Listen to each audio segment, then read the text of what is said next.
Halo guys, kita dari kelompok 3 akan menjelaskan suatu fenomena dari sisi pandang psikologi kognitif.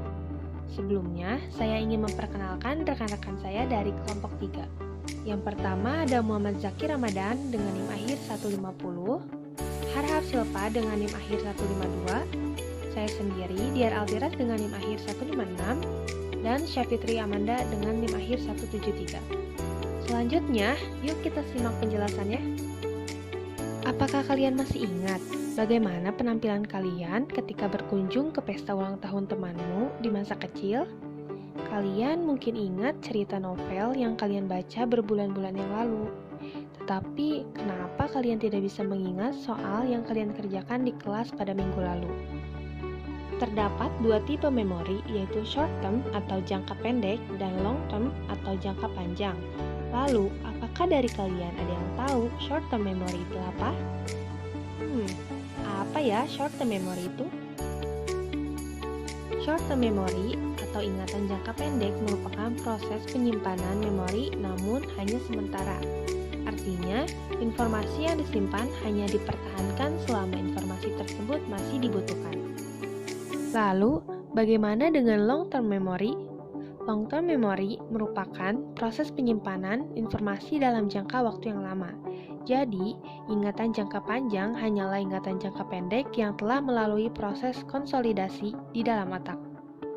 Anggaplah kalian diperintah oleh guru kalian untuk mengingat beberapa nama negara seperti Burma, Yunani, Tibet, Islandia, Malta, dan Laos. Namun, mengingatnya itu dengan waktu yang singkat tanpa adanya pengulangan kata. Mungkin pada percobaan pertama, kalian akan mengingat sebagian besar nama-nama negara tersebut. Tetapi setelah itu, tanpa sadar, kalian akan mulai melupakannya. 1 bulan berlalu, guru kalian meminta kembali agar kalian mengingat hal yang sama seperti di bulan lalu. Apakah kalian masih ingat? Jika tidak, maka kalian akan diingatkan kembali oleh guru kalian. Ini adalah ingatan jangka pendek yang hanya disimpan untuk sementara sampai selesai digunakan. Jika kalian diminta oleh guru kalian untuk mengingat setiap nama-nama negara yang sama setiap bulannya, lama-kelamaan kalian akan mengingat nama-nama negara tersebut. Sampai-sampai kalian akan tahu nama negara tersebut hanya dengan melihat gambar bendera saja. Tapi, seberapa besar sih jumlah ingatan yang bisa kita simpan? Walaupun tidak tepat, otak kita bisa menyimpan informasi kira-kira sebanyak 2,5 petabyte atau 1 juta gigabyte, sekitar 3 juta jam sinetron. Bagaimana menurut kalian? Hebat bukan? Perbedaan antara short term memory dan long term memory bukan hanya terletak pada kegunaannya, tetapi juga di penyimpanannya. Banyaknya ingatan jangka pendek yang bisa disimpan hanya sedikit.